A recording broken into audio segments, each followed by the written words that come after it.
Discussion keeps the world turning. This is Roundtable. The biggest auto show in history is happening right now, right here in Beijing. Nearly 1,500 vehicles and over 180 world premieres. Wow. But it's not just about shiny new models. Oh no, China is rewriting the rules of the road, from next-gen batteries to smarter assisted driving. So, what are the biggest trends coming out of Beijing now, and how will they reshape the cars that we drive? We're live from our studios here in Beijing. This is Roundtable. I'm Steve. Thank you so much for being with us today. And for the show, I'm with Fei Fei and Yushan. First up, the global auto industry has headed straight to Beijing, and this year it's arriving in a very big way. Auto China 2026 is set to be the largest auto show ever held anywhere in the world. Nearly 1,500 vehicles on display, more than 180 making their premiere, and the entire industry is showcasing what's coming up next. There are big changes happening in automotive innovation, from giant electric SUVs and next-gen batteries to smarter assisted driving and even dedicated insurance for autonomous vehicles. China is increasingly setting the pace for the global car industry. So what are the biggest trends to watch for at this year's Beijing Auto Show? We are about to find out, Fei Fei and Yushan. And if I'm being honest, I do enjoy a story about cars. Oh, surprisingly. Or not surprisingly. Yeah, I didn't right. really expect you to be a car fan. Oh, very, very much so. I mean, I wouldn't call myself an expert by any stretch, but I've been to auto shows before, and they're really fun. You get to walk around and check out the cool, new tech in terms of what's available. And then you see the cars that aren't cars yet and probably will never be cars. They're just those Concept cars? Yeah, the concept cars that are on display. Those are fun too. They usually have some older models to check out. So yeah, it's just a really, really good time. And it's special this year here in Beijing because, as I mentioned, it's the biggest one held anywhere in the world. Exactly. It's the biggest auto show, quite literally, because it spans a massive 380,000 square kilometers, which is about more than 50 standard football pitches. So you can imagine the scale of the halls that's been housing all these different kinds of electric vehicles or vintage vehicles or large or small, or even I heard there are also like aviation drones in display as part of the venues. And now it happens in the district called Shunyi in Beijing, and adopts a dual venue model that utilizes both the China International Exhibition Center Shunyi new venue and the Capital International Exhibition Convention Center. So for those of us who are curious about, what's been on display in this Beijing Auto Show, prepare yourself for a lot of legworks. Check out your steps. By the end of the day, I bet you'll be more than 20,000. If you haven't been getting in shape to prepare for this, you may regret it, I suppose. It started April 24th, and it's going on until the 3rd of May, right? Yeah. Exactly. Just previously, one day ago, one of my British friends who's been in Beijing for a long time, he texted us in the group saying, I've got tickets for the auto show here in Shunyi. Is anybody joining? I was like, what? Wait, that's going on already? Apparently it has. So what else is so impressive about this show is that companies from 21 different countries and regions, they have come to take part too. They're bringing together some of the world's leading car makers and supply chain partners and technology innovators. And altogether, the show features 1,451 vehicles on display, and that includes 181 cars making their world debut and 71 futuristic concepts. Like you mentioned, Steve. Yeah, that's a lot of concept cars. The concept cars that's offering just a glimpse into what driving actually look like in the future. That's so cool. Yeah, and right now I think the auto show is opening to the media or the traders, but for the general public, you can visit the massive auto display from from April the 28th to May the 3rd, with visiting hours between 10 a.m. to 6 p.m. And the tickets are set into prices. So 50 yuan, which is about more than $7 per day between April 28th to the 3rd, and also on May the 3rd. And then we're approaching to the May Day holiday, and during the 2-day public holiday, the ticket price will be priced at 100 yuan per day for May the 1st and 2nd. Can you imagine the number of people? I mean, these things are amazing, but one little tiny negative side effect of these, because they are so cool and so popular, is the number of people that visit. And I don't think there's any good advice or any secret hacks or tricks or tips and how to get in there when nobody else is in there. I think it's just something you deal with. Yeah, it just has to deal with the crowds. Yeah. Those ticket prices, that's quite reasonable, isn't it? 50 yuan for the day. I mean, that's pretty affordable. It's like you said, it's about $7. And then, it's going to get more expensive for those 2 days, up to about, $15 US, about 100 yuan for the day. But still, considering what you get to take away from it, still a very reasonable price. Okay, now one of the big pieces of news coming out of the auto show, and if you go on the internet, you'll find tons and tons of articles written about, this is a highlight and that's a highlight.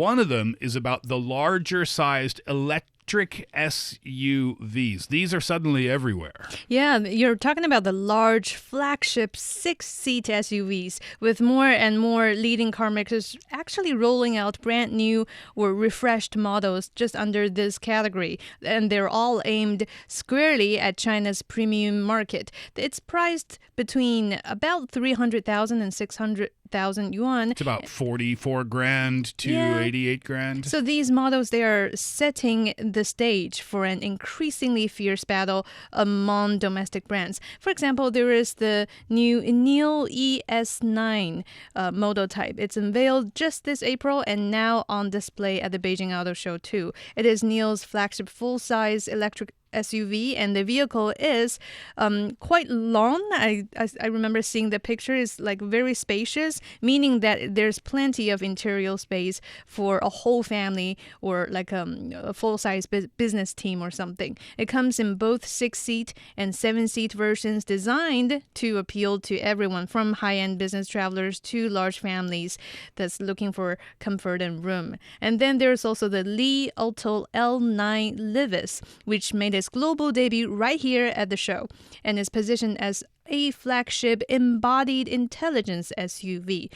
I've never heard of that tag before, but because it didn't exist so before. Cool. Yeah, it builds on Li Auto's reputation for spaciousness and comfort. Yeah, that's true. Whenever you see a Li car, especially when it comes to an SUV, it looks so bulky. You like when you drive behind it, you want to stay as far as away from it because it looks like it's hard to mess with. And then step inside, and it's like stepping into a 7-star hotel. Yeah, and it's really eye-catching that its advanced intelligent driving technology is kind of inserted too, including Huawei's latest Qiankun ADS-5 systems and LiDAR sensors, meaning that it can give the hardware and software needed for level 3 autonomous driving across everything from crowded city roads to high-speed highways. And I think we're going to touch a bit more on autonomous driving just a bit later. Yeah, we'll define those a little bit because they can be confusing, L1, L2, L3. Yeah.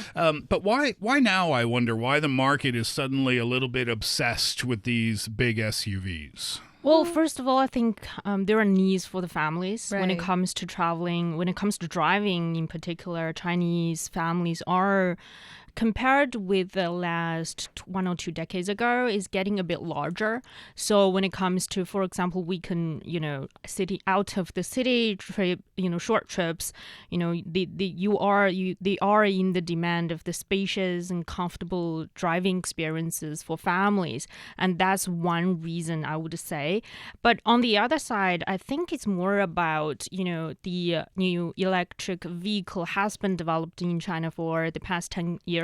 It reached this phase that cheap, small cars won't continue to generate profits for car makers. And also with the technologies ready, the batteries, the embodied intelligence system, as Yushan talked about, is ready, that they're able to build larger cars with longer ranges and offer more services. For example, you can talk to your car as you drive, which traditional cars can't do before. So I think it comes with these two reasons. I mean, they're selling really well. In 2025, sales of these large 6-seat SUVs in the country, they nearly doubled. They sold more than 725,000 units, almost 730,000 units. I think, Fei Fei, you're right for the reasons that you mentioned. And I guess part of the answer is because they can, because it's time.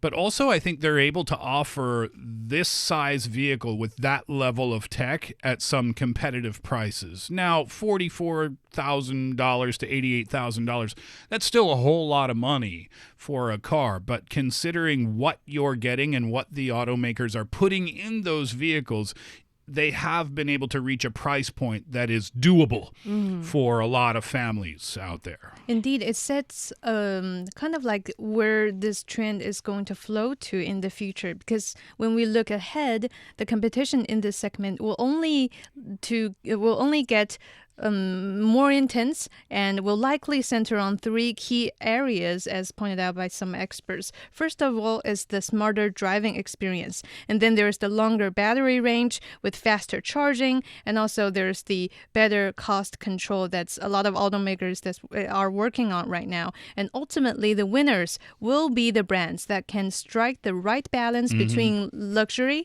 technology, performance, and price. Yeah. So that's where we're heading next phase. And also, that's one of the reasons at the Beijing Auto Show this year, the car brands are not the only protagonists at the stage. For example, battery makers like CATL, they are also making their product debut at the show as well. And you don't usually see that, right? Exactly. At an auto show, it's usually about the cars and only the cars. Yeah, I read an opinion piece by a car sort of industry observer on Global Times, and he said in the past, when he went to any auto shows around the world, it's normally the car brands that are making the debut, taking the main venues when it comes to this kind of a large-scale, exhibition halls. But now he is seeing like battery makers or even tech companies like Huawei is setting their halls next to a legacy brand internationally. So you're seeing that I think the car industry is transforming itself. Not only the car brands are taking the center stage, but battery makers like CATL. Because when it comes to EVs, batteries are basically, most of our price went to that is, how long of a range your batteries are able to offer and how fast you can charge your car. And I think at this year's auto show in Beijing, these ultra-fast charging functions for batteries are also one of the key highlights for different car models out there. Because, you can't wait 8 hours to charge a car every year. Yeah, people are looking at, I want to charge my car within 6 minutes. And that's one of the functions that CATL battery makers like CATL is offering this year right now. Yeah, customers, they want what they want, and if you want to stay competitive, you got to get it to them, right? Lots of battery news coming out these days too. Smart tech obviously is going to be one of the major headlines from this year's auto show. Exactly. That's another one of the major themes at this year's show indeed. That is the smart vehicles. And we know that intelligence is truly taking center stage nowadays in all different professions and different fields and realms across almost every model on display. Just within the show, for example, the car makers are already putting the spotlight on artificial intelligence, advanced driver assistance systems, and next generation smart cockpits as their biggest selling points. In many ways, this signals a much deeper shift. So the global auto industry has officially entered a new era where smart technology is no longer just an extra feature, but the main arena for competition. So everybody wants to share. So smart cockpit, that's probably pretty easy to understand, but they're doing something called a smart chassis as well, and that's the body of the car getting a lot smarter. Now you might be thinking, how can the body of the car get smarter? Well, in a traditional car, you've got your steering that would operate pretty independently. You've got your braking that would operate independently. Your suspension, too, would work mostly on its own. But when you have an intelligent chassis, an intelligent body of the car, all of those systems are connected and they're controlled by a central computer. And what that means is that the car can react instantly to road conditions. So, for example, let's say you have to make like a really sharp turn.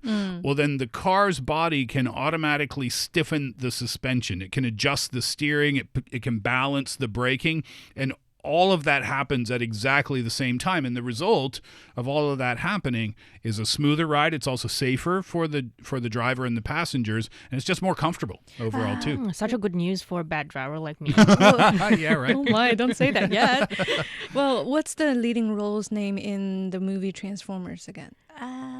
The main, like the car, the biggest robots, one. Yeah. I forget. I never watched any of those movies. Yeah. Me neither, but yeah, it sounds like those idea in movies are coming true. Megatron. Exactly. It just came to me.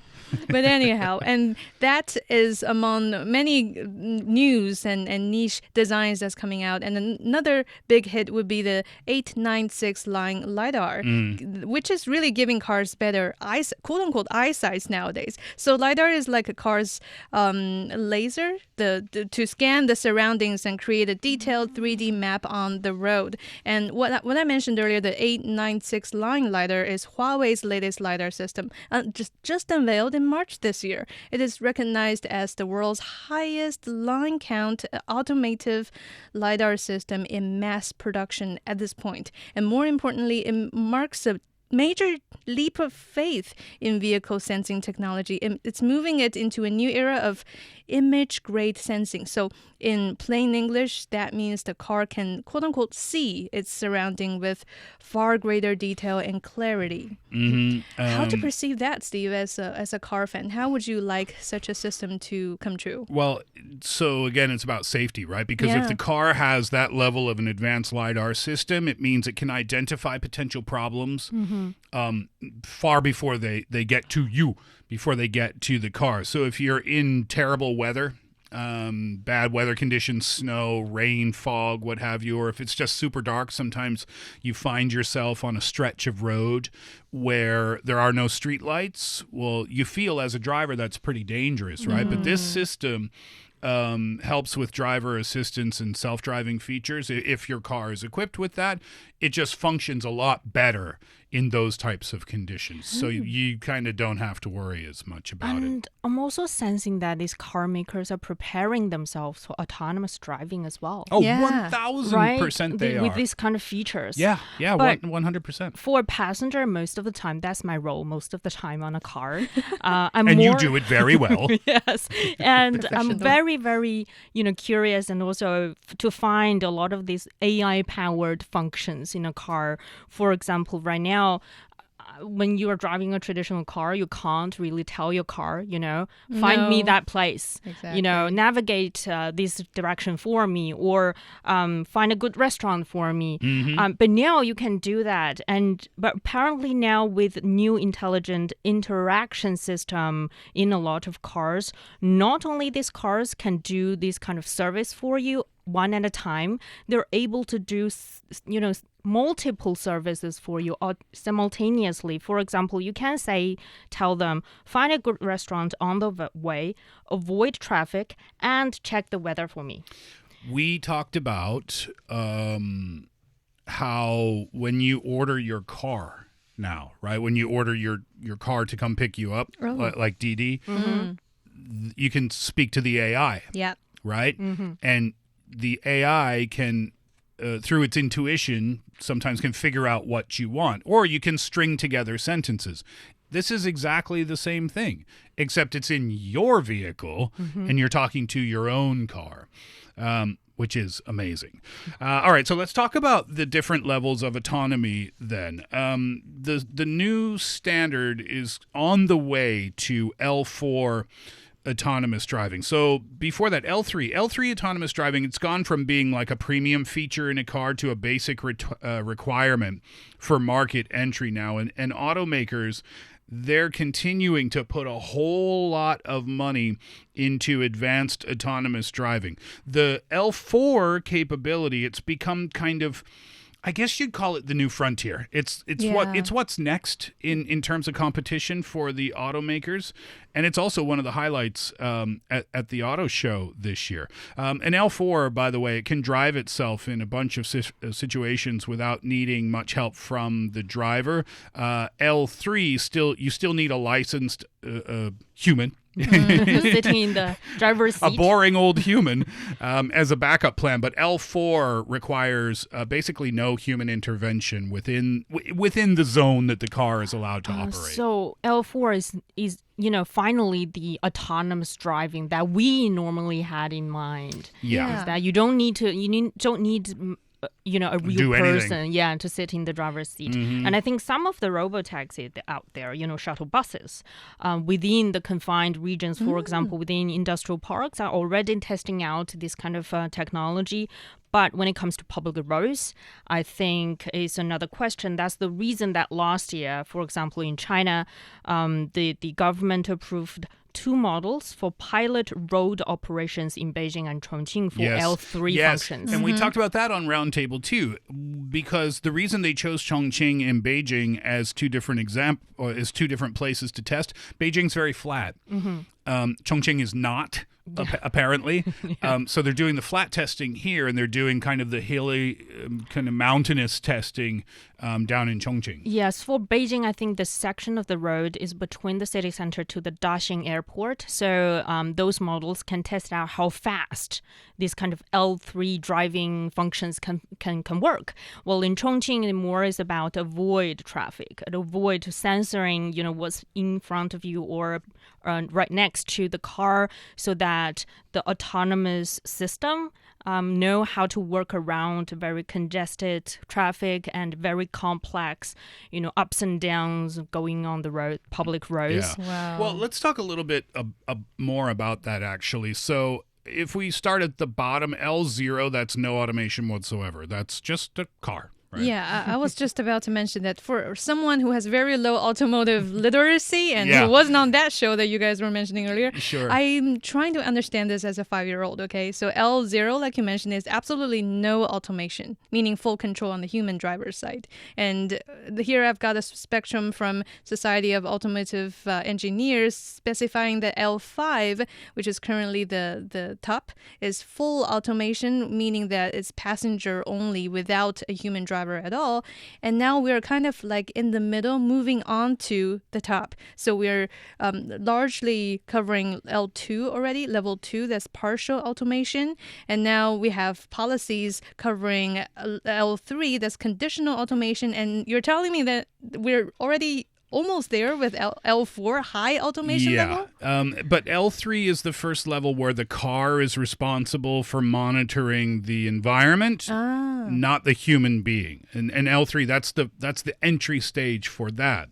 And this kind of autonomous driving has made big news in Beijing recently, because Beijing launched dedicated self-driving car insurance. Yeah, actually, Beijing is the first Chinese city to launch this kind of dedicated commercial insurance for self-driving vehicles. It's actually announced in March by the Beijing Regulatory Bureau of the National Financial Regulatory Administration, and that insurance policies will be developed in cooperation with other insurance companies and offer differentiated coverage based on vehicles' autonomy levels, covering L2, which is partial automation, meaning, I think some of the car models out there already It's like putting the place- Tesla autopilot. Yeah, that's an L2. And L4 that we talked about being on display at the Beijing Auto show this year. It's pretty cool. So you can buy insurance for your L3 autonomous vehicle. Yes. L3, by the way, to put that in a context for you,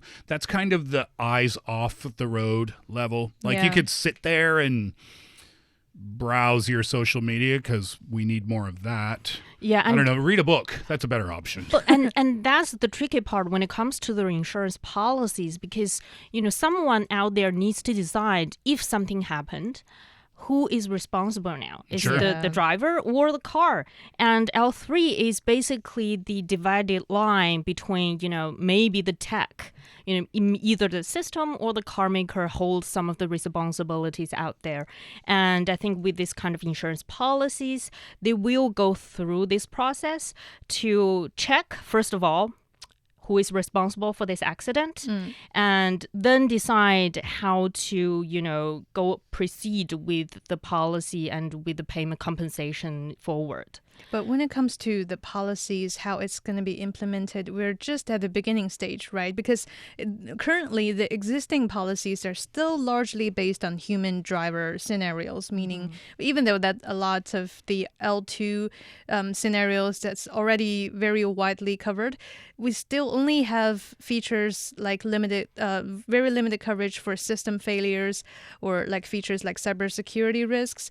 And yeah, previously I heard that limited insurance coverage for self-driving cars was available as an add-on to standard policies purchase, meaning that, yeah, you're lucky if you got it. But now I think the new policies will definitely initially apply to vehicles and step by step allow new car owners to choose between the new policies and existing auto insurance, then featuring a list of eligible models, and automakers will be released in batches following evaluation too. So yeah, we're witnessing a lot of changes, and of course it's going to make us feel safer on the road. Yeah, it's still very new. I was thinking one of the good things is that it will stop a lot of accident arguments between right. drivers, unless they're arguing about how stupid the other person's automated system is. Oh yeah, good reasons for road rage.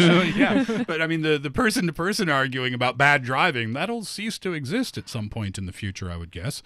All right, so let's go global here for a moment. We know, because we see it in the news a lot, how popular Chinese cars are on the global stage. Yeah, thinking about, the Beijing or Shanghai Auto Show, I don't know, 1 or 2 decades ago, most of the brands mentioned will be international brands.